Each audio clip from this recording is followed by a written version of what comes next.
CID की 30 सदस्यों की टीम यहाँ पे आई थी।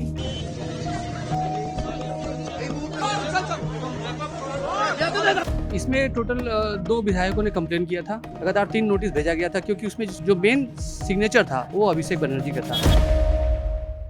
इस वक्त हम मौजूद हैं ममता बनर्जी के घर के बाहर। सीआईडी ने अभी यहाँ रेड मारी, रेड कंडक्ट पूरी हो चुकी है, सीआईडी लौट चुकी है। हमारे साथ हैं विकास जी। विकास जी, रेड कितने बजे एग्जैक्टली पड़ी? देखिए, रेड आज दोपहर में 3 साढ़े 3 बजे की रेड पड़ी थी। सीआईडी की 30 सदस्यों की टीम यहाँ पे आई थी। ये मामला शुरू हो रहा है 5 तारीख से जी। इस पे लोकसभा में विरोधी दल के नेता को चुनने को लेकर एक मामला की शुरुआत हुई थी। इस मामले में तृणमूल की तरफ से एक लेटर दिया गया था विधानसभा अध्यक्ष के पास। उस पे टोटल विधायकों का सिग्नेचर था। तो आरोप जो लगा था कि उसमें 13 विधायक जो है उनका सिग्नेचर फॉल्स किया गया है, ब्लॉक लेटर में किया गया था। उसमें से 3 विधायकों ने सीधे कहा था कि मैंने सिग्नेचर नहीं किया है, मैं मौजूद नहीं था। उसके बाद से ये मामला हेयर स्ट्रीट थाना में लॉन्च हुआ था। हेयर स्ट्रीट थाना में एक मिनट, अगर हम मामला समझे तो आरोप किसने लगाया था कि उनके सिग्नेचर नहीं है, जिनको पार्टी से निकाल भी दिया गया, वो जो 2 विधायक थे? इसमें टोटल 2 विधायकों ने कंप्लेन किया था। जी। एक विधायक यहाँ पे तृणमूल के ही थे, जीते हुए विधायक थे। 2 विधायक थे, संदीपन साहा थे और ऋतुब्रत बनर्जी थे। इन 2 पार्टी से निकाल भी दिया गया। टोटल जब कंप्लेन उन्होंने किया था कि मेरे नॉलेज में आया है कि दोनों विधायक का सिग्नेचर फॉल्स किया गया है, तो उसके बाद पार्टी ने संज्ञान लेते हुए दोनों को निकाल दिया था पार्टी से। जिसके बाद उन्होंने आगे बढ़ते हुए कार्रवाई की मांग की, विरोधी दल नेता से मिले, यहाँ के सीएम जो है शुभेंदु अधिकारी से मिले। उसके बाद फिर वो जो कार्रवाई की मांग की थी, एफआईआर हुआ हेयर स्ट्रीट में। उसके बाद जो है मामला तब से तूल पकड़ा है। सीएम ने कहा है कि सीआईडी को उस मामले की जांच की जाए, तब सीआईडी को केस सौंप दिया जाए। हाँ, उसके बाद सीआईडी ने इस मामले की शुरुआत की थी। लगातार 3 नोटिस भेजा गया था क्योंकि उसमें जो मेन सिग्नेचर था वो अभिषेक बनर्जी का था। तो सीआईडी ने फाइनल सिग्नेचर था। हाँ, तो इस मामले में अभिषेक बनर्जी को 3 बार नोटिस दिया गया था। तो पहली बार उन्होंने कहा कि समय लिया, दूसरी बार सुनारपुर में गए थे वो, तो वहाँ पे उनके साथ कुछ झमेला हो गया था, वो चोटिल हो गए थे। तो उन्होंने कहा, कारण दिखाकर 15 दिन का समय मांगा था। तो सीआईडी ने उनको 8 दिन का समय दिया था, जो समय कल खत्म हो रहा था। कल भी वो नहीं गए सीआईडी के मुख्यालय में। तो कल जो है उनके पास एक और नोटिस गया था कि आ जाने के लिए। आज भी वो नहीं पहुंचे क्योंकि दिल्ली में है।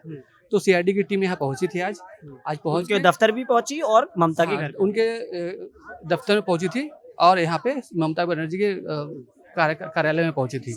करीब 1-1.5 घंटे तक 2 घंटे तक तलाशी अभियान चला। इसमें आरोप है, तृणमूल के आरोप लगा रहे हैं कि उनकी गैर मौजूदगी में इस तरह से सीआईडी ने अभियान चलाया है और कुछ भी नहीं मिला, सीरियल लिस्ट 0 है। तो उसको लेकर एक राजनीति गर्म हो गई है। यहाँ पे तृणमूल सांसद ने भी आज कहा है कि इस मामले को लेकर वो कोर्ट में जाएंगे। कल्याण बनर्जी ने कहा है कि इस मामले को लेकर कोर्ट जाएंगे। हालांकि 2 घंटे की तलाशी के बाद कुणाल घोष जो तृणमूल विधायक है बेलेघाटा विधानसभा के, उन्होंने कहा है कि 2 घंटे की तलाशी के बाद सीरियल लिस्ट में 0 आया है, कुछ भी बरामद नहीं हुआ है। अभी तक ममता की तरफ से कोई प्रतिक्रिया नहीं आई। ममता क्योंकि वो दिल्ली में है, अभी तक वो लगातार पार्टी के नेताओं से संपर्क कर रही है। हालांकि आधिकारिक तौर पे उन्होंने मीडिया में कोई बयान नहीं दिया अभी तक। उनके अभी लौटने की कोई उम्मीद? जहाँ तक पार्टी सूत्रों का कहना है कि अभिषेक बनर्जी आज रात को लौट रहे हैं कलकत्ता। ममता बनर्जी भी आज रात को या कल सुबह में लौटने की उनका भी उम्मीद है। सीआईडी ने इस बारे में भी कोई अपडेट नहीं दिया है कि उनको इनकी इन्वेस्टिगेशन कहाँ तक पहुंची है, या उन्हें यहाँ पे जो उनका रेड का मोटिव था वो पूरा हुआ या नहीं, इस बारे में कोई जानकारी नहीं दी? सीआईडी की टीम जब यहाँ पे 30 सदस्यों की टीम जब यहाँ से सर्च करके लौट रही थी तो उनसे पूछा गया था, तो उन्होंने एक ही चीज़ कहा है कि थोड़ा समय लगेगा, अभी फिलहाल हम कुछ बता नहीं सकते हैं, पूरा मामला गोपनीय रखा गया है और एक स्ट्रैटेजी के तहत ये पूरी कार्रवाई चल रही है, टोटली गोपनीय रखा गया है। हालांकि इस मामले में क्या बरामद हुआ, इस मामले में उन्होंने भी कुछ ऑफिशियली नहीं कहा है। सर, ये बताइए कि उनकी गैर हाजिरी में रेड मारना कितना सही है और कितना गलत है? मतलब विपक्ष और पक्ष इसको लेके क्या सफाई दे रहा है?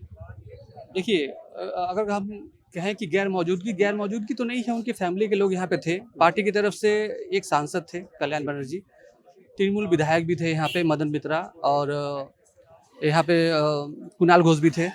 तो गैर मौजूदगी तो नहीं कहा जा सकता है, ये लोग भी घर में थे। और 2 विटनेस भी गया था, सीआईडी के संग मौजूद थे। टोटल मामले की वीडियोग्राफी की गई है। तो जहाँ तक अगर मामला कोर्ट में जाता है तो कोर्ट में सीआईडी भी अपना पक्ष रखेगी। तो अभी तक के इस मामले में यही अपडेट है हमारे पास अभी और अब इस पे आगे क्या होगा ये देखना वाली बात है। फिलहाल हम लोग ग्राउंड जीरो पे मौजूद हैं। आप देख रहे थे प्रभात खबर। शुक्रिया। प्रभातखबर.com, विश्वास वही, रफ्तार नहीं।